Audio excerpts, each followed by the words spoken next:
Hello everyone, ఇలాంటి videos ముందుగా కావాలి అనుకుంటే వెంటనే మా ఛానల్ని సబ్స్క్రైబ్ చేసుకోండి. అప్కమింగ్ రివ్యూలోకి వెళ్ళిపోదాం. ఎపిసోడ్ స్టార్ట్ అవ్వంగానే రిషి జగతి మేడంని చంపిన వాణ్ణి ఖచ్చితంగా చంపేస్తాను పెద్దమ్మ అన్న మాటకి వెన్నులో వణుకు పుడుతుంది శైలేంద్ర దేవయానికి.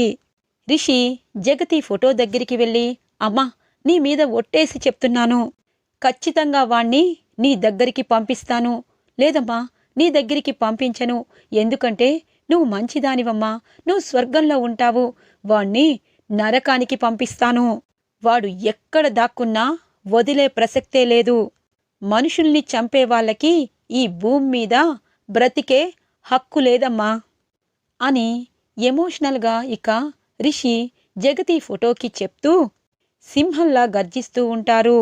ఇంతలో శైలేంద్ర రిషి దగ్గరికి వస్తారు. రిషి, నువ్వు బాధపడద్దు, వాడు ఎక్కడున్నా నేనే చంపేస్తాను, పిన్ని ఆత్మకి శాంతి కలిగిస్తాను అని అంటారు శైలేంద్ర. వద్దన్నయ్యా, ఈ విషయంలో నువ్వు తల దూర్చకపోవడమే మంచిది, మా అమ్మని చంపిన వారిని కొడుకుగా నేనే వాళ్ళకి తగిన శాస్తి చేస్తాను అని అంటారు రిషి. ఫణీంద్ర రిషి దగ్గరికి వస్తారు. ఇక తీసుకొచ్చి సోఫాలో కూర్చోబెడతారు. నాన్న, రిషి, నీ బాధ మాకు అర్థమైంది. ఒకప్పుడు జగతి నీకోసం తల్లడిల్లిపోయింది, ఇప్పుడు నువ్వు జగతి కోసం తల్లడిల్లిపోతున్నావు.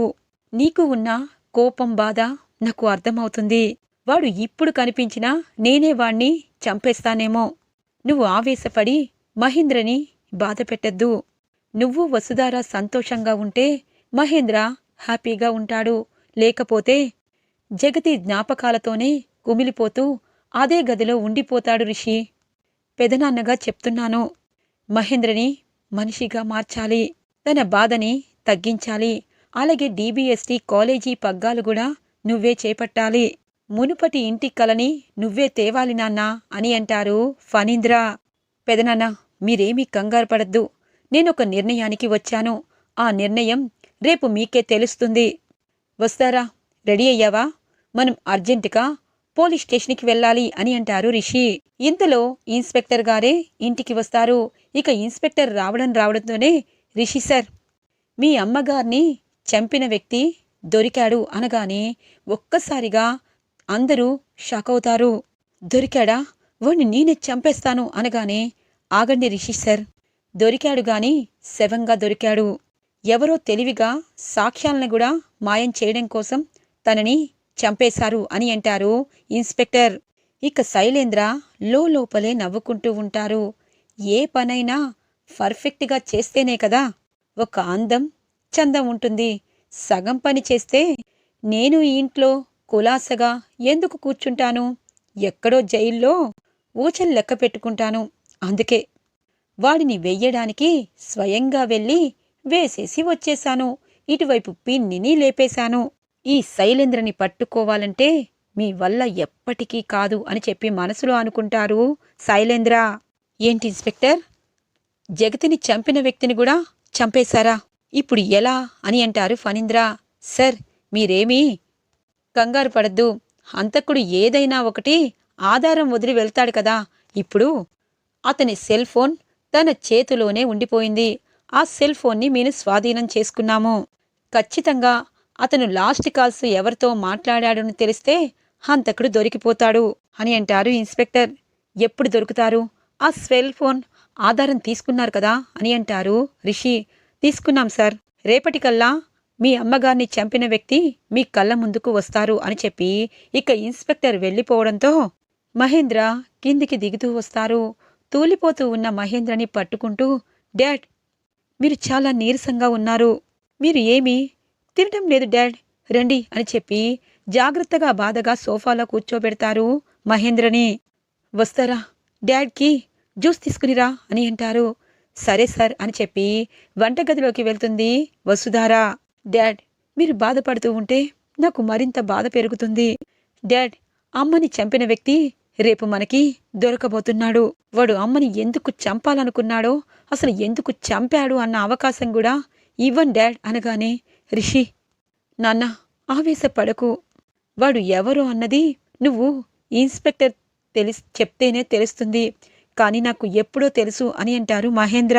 దేవయాని శైలేంద్రకైతే గుండెల్లో రాయి పడుతున్నట్టనిపిస్తుంది. అమ్మో, మహేంద్ర చెప్పేస్తాడు. ఆ జగతి పోతూ పోతూ మా ఇద్దరి ప్రాణాలను కూడా తీసుకెళ్లేటట్టుంది. ఇప్పుడు నేనే మహేంద్ర నోటి వెంట నిజాలు రాకుండా అడ్డుకోవాలి. మహేంద్ర, ఏంటి చిన్నపిల్లవాడిలా నువ్విలా బాధపడుతూ ఉంటే అటువైపు చూడు, రిషి వసుధార ఇద్దరూ కూడా బాధపడుతున్నారు. అన్నీ సవ్యంగా సాగితే ఈరోజు వాళ్ళకి మొదటి రాత్రి చెయ్యాలి. జగతి చనిపోయే ముందు నీతో ఏం మాట్లాడిందో ఒకసారి గుర్తు చేసుకో. ఎప్పుడు పగ ప్రతీకారమంటే ఇల్లే వల్లకాడవుతుంది. జగతి కూడా మొండిగా ముందుకెళ్ళింది, నిజం ఎవరికీ చెప్పలేదు. ఇప్పుడు నువ్వు నిజం చెప్పి ఎవరిని బాధ పెడతావు అని అంటుంది దేవయాని. ఇక మహేంద్ర, వదినగారు, ఎప్పుడు ఎవరికి ఏం చెప్పాలో నాకు తెలుసు. వాడి పాపం పండే రోజు దగ్గర పడబోతుంది. అప్పుడు ఎవరు ఎన్ని మాయమాటలు చెప్పినా నా కొడుకు మాత్రం వినడు అని అంటారు మహేంద్ర. అవును డాడ్, మన కుటుంబాన్ని చిన్నా భిన్నా చేసిన ఆ వ్యక్తి కూడా భూమి మీద బతకడు. అప్పటిదాకా మీరు ప్రశాంతంగా ఉండాలి అని అంటారు ఇక మహేంద్ర. ఇంతలో వసుధార జ్యూస్ తీసుకుని వస్తుంది.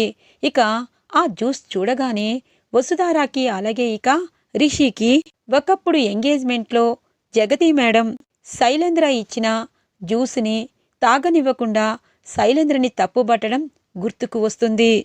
వసుధార శైలేంద్ర వైపు సీరియస్గా చూస్తూ ఉంటుంది.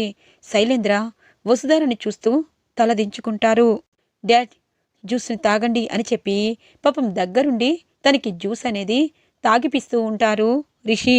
డాడ్, తాగకుండా ఇలా ఆపద్దు, కంటిన్యూగా తాగండి డాడ్ అని అంటారు రిషి. నేను ఇంట్లో ఉండలేను నాన్న, కొన్ని రోజులు ఎక్కడికైనా వెళ్తాను అని అంటారు మహేంద్ర. డాడ్, అలా అంటే ఎలా అవుతుంది? అమ్మ లేనప్పుడు మీరే నాకు అమ్మ అయ్యారు. ఇప్పుడు కూడా మీరు నన్ను దూరంగా వెళ్ళాలని అనుకుంటే నేను ఊరుకోను. మీరెప్పుడు నాతోనే ఉండాలని అమ్మ ఒట్టేయించుకుంది. ఇంకెప్పుడు మిమ్మల్ని వదిలి ఎక్కడికి వెళ్ళను. రేపు మీరు, నేను, వసుధార విష్ కాలేజీకి వెళ్ళబోతున్నాము. అక్కడ అన్ని నిజాలు చెప్పి మళ్ళీ మన కాలేజీకి రావాలనుకుంటున్నాను అనగానే ఒక్కసారిగా దేవయాని శైలేంద్ర ఉలికి పడతారు. ఇక ఫణీంద్ర అంటారు, మంచి పని చేశావు రిషి. జగతి లేని కాలేజీని ఊహించుకోలేకపోయాను. ఇప్పుడు మళ్ళీ నువ్వు ఇక్కడికి వచ్చేస్తావు కాబట్టి ఇక మాకు ఏ బెంగా లేదు. అమ్మ జగతికి కూడా అదే ఇష్టం అని అంటారు ఫణీంద్ర. మమ్మీ, డాడీ ఎప్పుడూ మన వైపు ఉంటారని అంటావు కదా, ఎప్పుడూ అవతల వైపే ఉంటున్నాడు అని గుసగుసగా అంటుకుంటారు శైలేంద్ర దేవయానితో. నాన్న, రిషి ఇప్పుడే వెళ్ళిపోదాము. ఇదిగో వసుధార వాళ్ళ ఇంట్లో అయినా ప్రశాంతంగా 2 రోజులు ఉంటాను అని అంటారు మహేంద్ర. రిషి, బాబాయ్ అంతగా అడుగుతున్నారు, వెళ్ళొచ్చు కదా అని అంటారు. సరే డాడ్, మీకు నచ్చినట్టే నేను చేస్తాను. వసుధార, వెళ్దామా అని అంటారు. ఇక చక్రపాణి, మహేంద్ర, వసుధార, రిషి ఇక కార్లో విష్ కాలేజీకి బయలుదేరుతారు. ఇది ఇలా ఉండగా ఏంజిల్ విశ్వనాథం గారు ఊరు నుండి రావడంతో రిషి వసుధార కాలేజీకి 15 రోజుల నుండి రావడం లేదని ప్రిన్సిపల్ గారు చెప్తారు. అలాగే రిషికి లెటర్ కూడా వచ్చిందని చెప్పడంతో ఏంజిల్ ఒక్కసారిగా ఉలిక్కి పడుతుంది. రిషి వసుధార ఇద్దరూ 15 రోజుల నుండి రాకపోవడానికి కారణం ఏమయ్యుంటుంది విశ్వం అని అంటుంది. ఏమోనమ్మా, కనీసం ఫోన్ కూడా లిఫ్ట్ చేయటం లేదు. మనకింకా ఊర్లో పెద్ద ప్రాబ్లం వచ్చిందని వారం అనే పని 2 వారాలు అయ్యింది. కనీసం రిషి వసుధార అప్పటి నుండి ఫోన్ చేయలేదు. అసలు ఏం జరిగిందో తెలుసుకోవాలంటే ఏం చెయ్యాలి అని అంటారు విశ్వనాథం గారు. తాతయ్య, వసుధార వాళ్ళ ఇంటికి వెళ్దాంలే, ఎందుకంటే వాళ్ళిద్దరూ మిషన్ ఎడ్యుకేషన్ వర్క్పై వెళ్లారేమో, మనం అందుబాటులో లేదని ఫోన్ స్విచ్ ఆఫ్ పెట్టుకున్నారేమో అని అంటుంది ఏంజిల్. సరేమ్మా, ఈవినింగ్ మనం వాళ్ళింటికి వెళ్దాంలే అని అంటారు విశ్వనాథం గారు. ఇటువైపు రిషి, వసుధార, చక్రపాణి, మహేంద్ర వసుధార ఇంటికి చేరుకుంటారు. ఇక వసుధార ఇంటికి రావడంతోనే కాఫీ తీసుకుని అందరికీ ఇస్తుంది. డాడ్, అక్కడ జరిగిన విషయాలన్నీ ఇక్కడ తెలియవు. వాళ్ళకి ఖచ్చితంగా మనం చెప్పాల్సిన నిజాలు చెప్పాలి డాడ్. వసుధార, ఏంజిల్కి ఫోన్ చెయ్యి అని అంటారు. ఏంజిల్ సార్కి నిజం తెలిస్తే ఇన్ని రోజులు మనం వాళ్ళ ఇంట్లో ఉండే వాళ్ళని మోసం చేశామని అనుకుంటారేమో సార్ అని అంటుంది. లేదు వసుధార, వాళ్ళు అలా అనుకునే టైపు కాదు. ఎందుకంటే మన విషయంలో ఏం జరిగింది అన్నది వాళ్ళకి నేను చెప్తాను అని అంటారు రిషి. సరే సార్ అని చెప్పి ఏంజిల్కి ఫోన్ చేస్తుంది వసుధార. ఓ వసుధార, నువ్వు ఇంట్లోనే ఉన్నావా? అక్కడికి వస్తున్నాము అని చెప్పి అంటుంది. అంటే ఏంజిల్ అని చెప్పి అనగానే, అయ్యో వసుధార, వచ్చాక మాట్లాడుకుందాము. ఎందుకంటే రిషి నాకు 15 రోజులు టైం ఇచ్చాడు, నాకు మనసుకు నచ్చిన వ్యక్తిని పెళ్లి చేసుకోమని. ఇప్పుడు నా మనసుకు నచ్చిన వ్యక్తి నాకు దొరికాడు. అదే విషయం రిషికి చెప్పాలి. కానీ రిషి ఫోన్ కలవటం లేదు. అన్నట్టు నువ్వు రిషి 15 రోజుల నుండి కాలేజీకి రాలేదని ప్రిన్సిపల్ సార్ చెప్పారు. ఇప్పుడు మీరు ఎక్కడ ఉన్నారు? రిషి ఎక్కడ ఉన్నాడు అనగానే, ఏంజిల్, నువ్వు ఇక్కడికి వస్తే అన్ని విషయాలు తెలుస్తాయి అంటుంది. బయలుదేరాము అని చెప్పి విశ్వనాథం గారు ఏంజిలిక వసుధార ఇంటికి బయలుదేరుతారు. ఇది ఇలా ఉండగా దేవయ్యని శైలేంద్ర మాట్లాడుకుంటారు. ఎందుకు మమ్మీ ఇంత భయపడుతున్నావు? భయపడద్దు అనగానే, భయపడద్దంటావంటే నాన్న, ఆ రిషి ఎలాంటి ఛాలెంజ్లు చేశారు? జగతి మీద ఒట్టు వేసి చంపేస్తాను అంటున్నాడు. రిషి గురించి నీకు తెలీదు. మొండి పట్టు పట్టాడంటే సాధించేదాకా వదలు నాన్నా. నువ్వు అర్జెంటుగా అమెరికాకు వెళ్ళిపో. కాలేజీ ఎండీ పోస్ట్ కంటా ఖచ్చితంగా ప్రాణాలే ఎక్కువ. రేపు ఖచ్చితంగా ఇన్స్పెక్టర్ నువ్వే హంతకుడివని చెప్తారు. ఇక రిషి నిన్ను చంపేస్తాడు. వెళ్ళిపో అని అంటుంది. మమ్మీ, నువ్వు నాకు ఎన్నో నేర్పించావు. ఇప్పుడు నువ్వు ఇలా భయపడుతూ ఉంటే నాకేమీ బాగోలేదు. మమ్మీ, మన మంచి కోసమే రిషి వసుధార ఇద్దరూ ఇక్కడి నుండి విష్ కాలేజీకి వెళ్లారు.